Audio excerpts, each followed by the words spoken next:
यदि जीवन को सार्थक करना है तो जिसके शैया में लेटे हुए सूर्य भगवान का उदय हो जाता है उसकी आयु, बुद्धि, श्री, तेज, बहुत सी बातें नष्ट हो जाती है।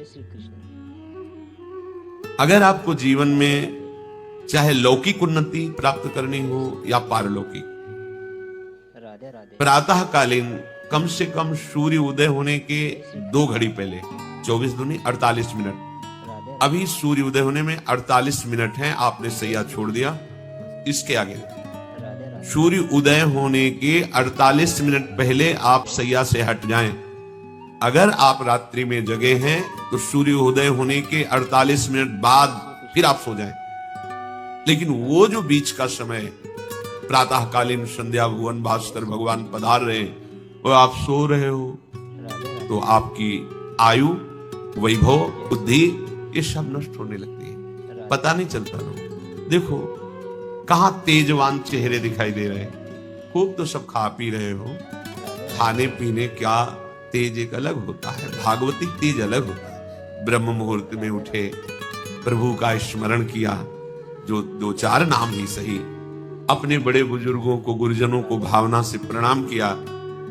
पहली बात शरीर स्वस्थ रखने के लिए गरम जल किया, हल्का, आधा लीटर से 1 लीटर तक जल पिया, भगवत भाव अर्पित करके वज्रासन में बैठकर। आप लोग दिनचर्या को नहीं करते हैं तो आप ब्रह्मचर्य को पचा नहीं सकते। ध्यान रखना, ब्रह्मचर्य कोई छोटी मोटी शक्ति नहीं है, उसको बचाने के लिए आपकी दिनचर्या दिव्य होनी चाहिए।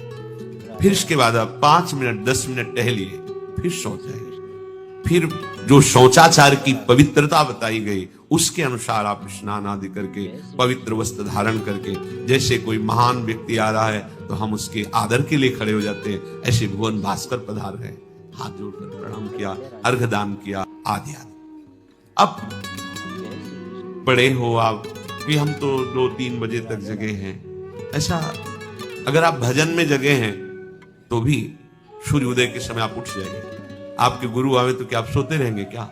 ये जगत गुरु हैं भुवन भास्कर, परम ज्ञान स्वरूप हैं, गायत्री छंद रूपी घोड़े हैं इनके रथ के, स्वयं भगवान अरुण देव सारथी हैं।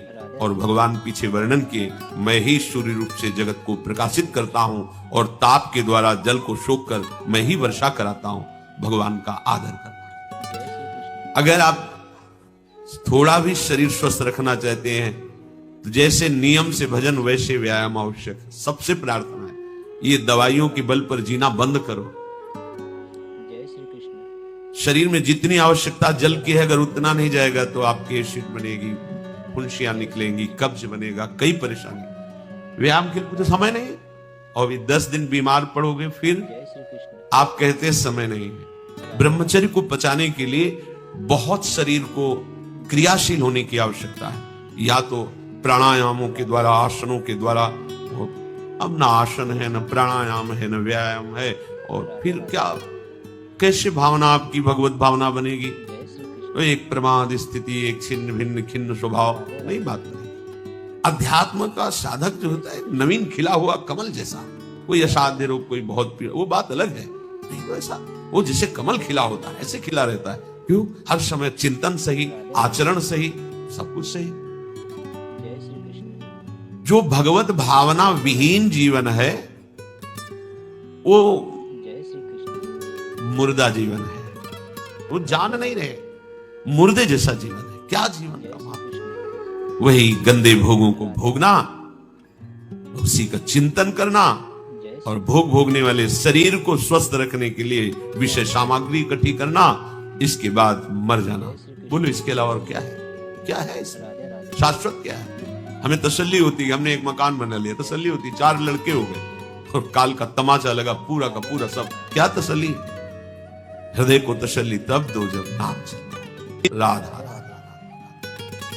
दिनचर्या ही नहीं बन पा रही है आज के इस नए समाज की, भगवत भावना ही नहीं है। देखो, अगर परिवार में रह करके आप भगवत भावना नहीं करते तो सब परिवार में रहकर आसक्त हैं और सब दुर्गति को प्राप्त होते हैं। जब तक भगवत भावना नहीं है तब तक सब अविधि पूर्वक है। मान लीजिए सब अविधि, विधि भगवत भावना है। कुछ भी, किसी से भी, कोई भी बस भगवत भाव, वही आनंद का अनुभव हो जाएगा। कभी कभी मंत्रों का ज्ञान नहीं होता, पूजन की सामग्री शुद्ध नहीं होती, भाव शुद्ध नहीं होता, इसलिए उनका पूजा सेवा आगे चल करके फल प्रदान नहीं कर पाता। प्रभु कह रहे हैं मेरे में रिझाने के लिए किसी पूजा सामग्री की या किसी धन संपत्ति की आवश्यकता नहीं। पिता को बस इतना ही चाहिए कि वो अपनापन करके दौड़ के उनकी गोद में बैठ जाए, बस अपनापन प्रभु को चाहिए।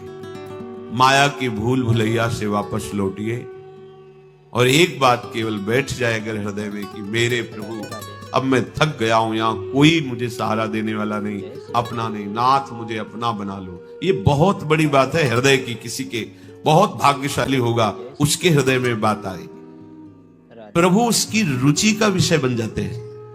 प्रभु जहां वो ऐसा भावना करता है और उसकी रुचि हो जाती है प्रभु में। जैसे हमारी विषयों में रुचि, ऐसे प्रभु में रुचि हो जाती है। अब वो जो भी करता सब पूजा हो जाती है। ये राह से जल्दी सबको समझ में नहीं आता।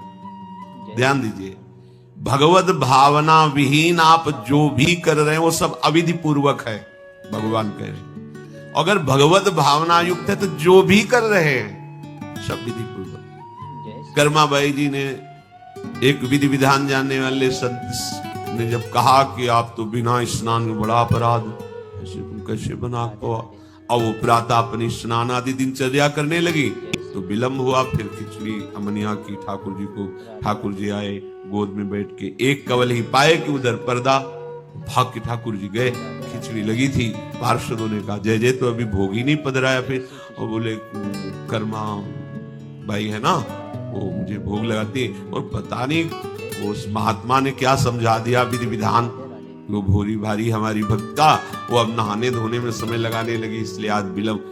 देखो तुम जाओ और उनसे कह दो हम विधि विधानों से फंसने वाले नहीं, विधि विधान हमें कोई फांस नहीं सकता है।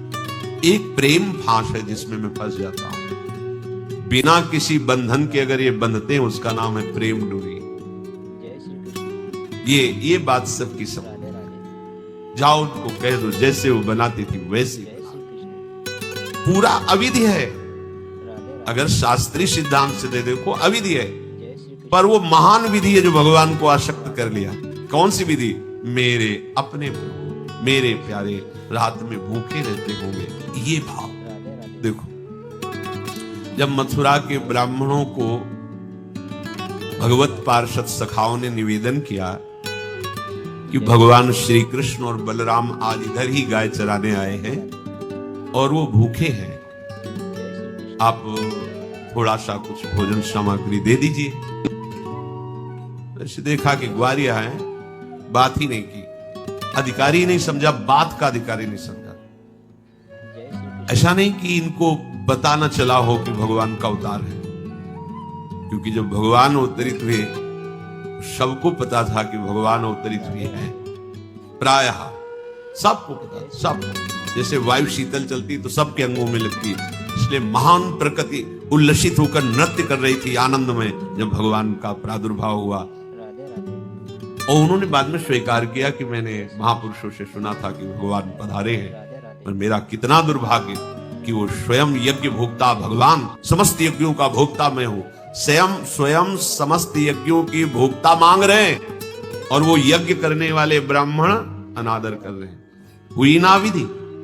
और उन्होंने स्वीकार किया है कि मुझे चारों वेदों का ज्ञान है, गायत्री का अनुष्ठान, त्रिकाल संध्या, जितना भी शास्त्रीय सिद्धांत सब पालन करता हूं, पर सबके लिए उन्होंने एक शब्द प्रयोग किया, धिक्कार है मेरे ज्ञान को, धिक्कार है मेरी पवित्रता को, धिक्कार है। स्वयं यज्ञ भोक्ता भगवान मांगे और हमने बात भी नहीं की, पर अहो भाग्य हमारे कि हमारी पत्नियां ऐसी निकली जो हमारी बात बन गई, भगवत साक्षात्कार करने वाली। वहां कौन सी विधान का पालन कर रही? एक ही विधान, अपने श्याम सुंदर मेरे प्रभु की चर्चा सुनकर प्रभु में आसक्ति हुई, आसक्ति ने प्रभु का साक्षात्कार करा दिया। भगवत भावना विहीन बड़े से बड़ा कार्य प्रभु को बिल्कुल पसंद नहीं।